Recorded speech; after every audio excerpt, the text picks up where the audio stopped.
pulni ko'chirib kitobni o'zini olib borib beramiz. Endi ishni tanlamang endi. Ishni tanlamang. Topilganiga shukur qilib ishlash kerakda. Men endi o'sha hovlimdan yo'l mashina yo'l beramanmi o'shanga yo'qmi? Bizlar davlat uni yeriga, xususiyga aralasha olmaymiz. 5 milyon 500'den yani 148 milyon pulunu vermedik. Arz yozasiz, mehnat shartnomani berasiz, bizni prokurorga beramiz. 150 million euro bo'lar-ku, lekin tasdiqlab bersa bir 50 million yordam qilish mumkinligi. 150 millionni hurmat qilmaylik. Bolani otasini ish qiladi, otasi bolani. Otasi qamoqda edi. Otasi qamalib qolibdi. Bo'lmasa kontraktni oling, biza to'lab beramiz. Doim. Televizorimni ham sotdim, to'lab yotibman. Faqat natijasini ko'rmayapman. Shuning uchun badisadan qochib keldim. Sizni ko'raman. Uzun. Assalomu alaykum hurmatli fuqarolar, hurmatli rahbarlar. Navbatdagi qabulni boshlaymiz. Mana oktyabr oyida bu 4-chi qabulimiz, fuqarolarni 4-chi qabul qilishimiz. Mana shunday navbat qabul qilyapmiz. Onlayn qabul qilishda endi fuqarolarga qulay bo'lish uchun tashkil etilyapti. Assalomu alaykum hurmatli Zoir Bayrovich. Men sizni qabulingizda Toshkent sudida sayyor qabulingizda bo'lganimda o'zim o'qituvchi filologman. Men aytdim bir kutubxona ochmoqchiman deb qabulingizga borganimda siz aytdingiz, opa dedingiz kitob javoni qiling, sizga kutubxona ochish uchun 20 million mablag' ajrataman dedingizda. Shu masalani kitob javoni tayyor qilib qo'ydim. Shu masala bo'yicha keldimda, hokim aka. Biz ro'yxat qismida 20 million kitob tiqiladi. Biz pulni ko'chirib kitobni o'zini olib borib beramiz. Yana ikkinchi masala, o'g'lim 31 ga kirdi. Necha yildan beri ish topolmay mana shunaqa qiladi. Operatorlikka, Liga Metalga operatorlikka o'rgatilgan. Operatorlikka demang-da, opa. Bo'sh joyga berib joylashtiradi. Endi bo'sh joyga. Qayerda bo'shsa o'shani beradi. Endi ishni tanlamang-da, endi ishni tanlamasin. Siz ishni bering. Bu ish ko'p bo'lsa yoki oliy ma'lumotli diplom bo'lsa ishni tanlash mumkin, lekin hozirgi sharoitda kechirasiz-ku opa, topilganiga shukur qilib ishlash kerakda. O'g'lingizdan menimcha ishga nisbatan qonunsizroq bolaga o'xshaydi-da, gapingizga qarang. Firabligimga 5 milyon pullarimni olib keldim, lekin mehnatni muhofaza qilish, tabiiy instruksiyash xodimlikimga pulimni bermadi. Erta indin deb aldab keldi. Nima uchun deng, o'zim uyda uy-joy quraman, firabman, oliy ma'lumotlim. Urgan domimdan dedim, uy-joy olaman dedim. Adil prodajadan shartnoma tuzdim. O'sha pulingizni dedi, mehnat muhofaza qilish pulingizni adil prodajaga o'tkazib beraman deb aldab shungacha bermadi.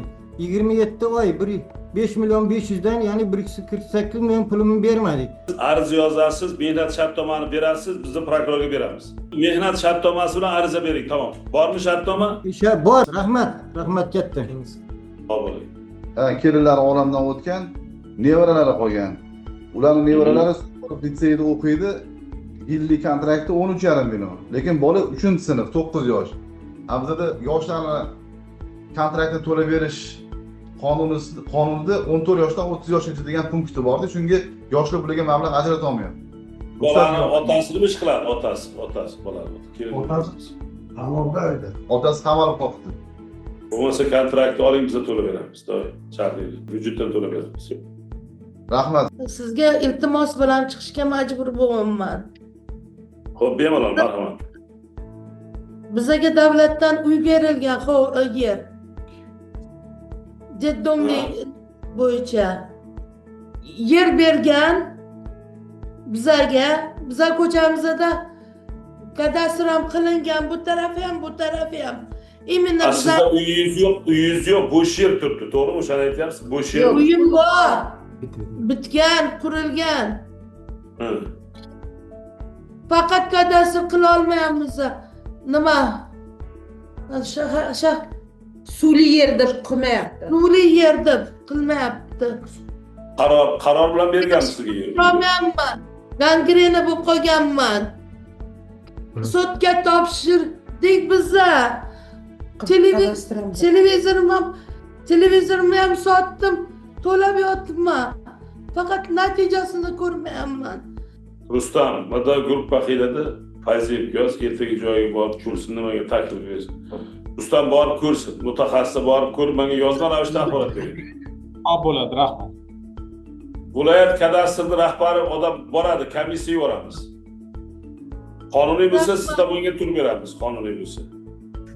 Sizni ko'p eshitdim, lekin ko'risholmayman de, ko'rmoqchi edim. Shuning uchun Batisadan qochib keldim. Sizni ko'raman. Ne uzundur, suyunmayim. Charchamang. Mani o'g'lim betob, epilepsik xuruji bor.